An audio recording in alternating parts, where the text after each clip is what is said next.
1000 عیسوی میں عالم اسلام سلطنت عباسیہ کے زیر نگیں تھا اور بغداد میں سلطنت عباسیہ کا 25واں بادشاہ القادر باللہ برسر اقتدار تھا۔ 1000 عیسوی میں مشہور مسلمان ابو الریحان محمد بن احمد البیرونی نے اپنی مشہور کتاب آثار الباقیہ مکمل کی۔ 1000 عیسوی ناروے کے مہم جو لیف ایریکسن نے شمالی امریکہ دریافت کیا۔ لیف ایریکسن کے ساتھیوں نے شمالی امریکہ کے جس مقام پر قدم رکھے تھے وہ گرین لینڈ کہلاتا ہے۔ 1008 دنیا کا پہلا ناول گنجی مونوگی تاری یعنی دی ٹیل آف گنجی شائع ہوا۔ یہ ناول ایک جاپانی خاتون مورساکی شیکیبو نے لکھا تھا۔ اس کتاب کی مختلف کہانیوں پر بہت سے ڈرامے سٹیج کیے جا چکے ہیں اور لاتعداد فلمیں بن چکی ہیں۔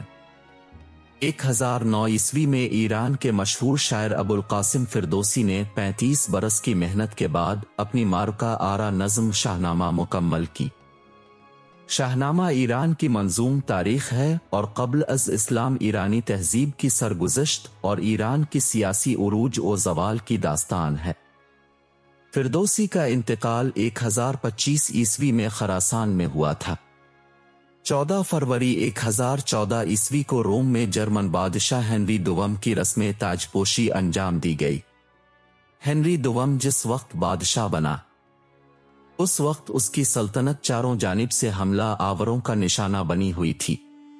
ہنری کو چرچ کی حمایت حاصل تھی اور اس نے اس حمایت کی بنیاد پر اپنے حریفوں کا دلیری سے مقابلہ کیا۔ 1025 میں پولینڈ کے حکمران بولی سلیوودی بریو نے وفات پائی۔ وہ 982 میں برسر اقتدار آیا تھا۔ اس نے 1004 سے 1018 تک 14 سال مسلسل جرمنوں کے ساتھ جنگ لڑی۔ وہ نہ صرف پولینڈ کے دفاع میں کامیاب رہا بلکہ اس نے کئی جرمن علاقے بھی فتح کر لیے۔ 6 جنوری 1026 کو سلطان محمود غزنی کاٹھیوڑ کے علاقے میں سومنت کے مندر پر حملہ کیا اور 2 دن کے جنگ و جدال کے بعد اسے تسخیر کر لیا۔ محمود غزنوی نے ہندوستان پر 17 حملے کیے تاہم اس کا سب سے مشہور حملہ اس کا 16واں حملہ ہے جس میں اس نے سومنت کا مندر فتح کیا۔ اسی کی بدولت اسے بت شکن کا تاریخی خطاب ملا۔ 1030 میں محمود غزنوی کی وفات کے بعد اس کے بیٹوں میں اقتدار کی جنگ چھڑ گئی اور اس کے چھوٹے بیٹے مسعود نے اپنے بڑے بھائی محمد کو شکست دے دی۔ اس کے بعد مسعود غزنوی ایران سے گنگا تک پھیلی ہوئی سلطنت کا مالک بن گیا، مگر 1040 میں جب وہ ایک مہم کے بعد غزنی واپس پہنچا تو سلجوق ترکوں نے اس کو قتل کر کے اس کی حکومت کا خاتمہ کر دیا اور محمد کو اس کا جانشین بنا دیا۔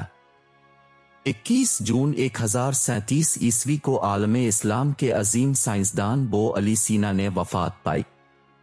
وہ اگست 980 میں پیدا ہوئے تھے۔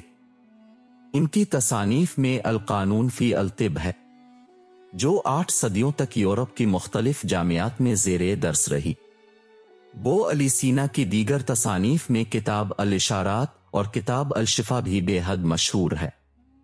1043 میں عالم اسلام کے عظیم سائنسدان ابو علی الحسن ابن الحشیم نے وفات پائی۔ وہ 965 میں بصرہ میں پیدا ہوا تھا۔ وہ پہلا شخص تھا جس نے دریائے نیل پر بند باندھنے کا منصوبہ پیش کیا۔ یہی منصوبہ 1000 سال بعد اسوان بند کی صورت میں پایا تکمیل تک پہنچا۔ عباسی خلیفہ الحاکم باللہ نے ابن الحشیم کو اس منصوبے پر عمل درآمد کرنے کے لیے کہا، مگر وہ جب اس نتیجے پر پہنچا کہ مملکت کے تمام وسائل بھی اس منصوبے کو مکمل نہیں کر سکتے تو اس نے منصوبے پر عمل درآمد سے معذرت کر لی اور گرفتاری سے بچنے کے لیے اپنے اوپر مصنوعی دیوانگی طاری کر لی۔ ابن الحسن کی یہ مصنوعی دیوانگی الحاکم کی وفات 1021 تک جاری رہی۔ اس کے بعد اگلے 22 برس اس نے بصریت اور روشنی کے موضوع پر لکھی گئی عظیم کتاب المناظر لکھنے میں صرف کیے۔ یہ کتاب آج بھی اپنے موضوع پر لکھی گئی سب سے اہم کتاب سمجھی جاتی ہے۔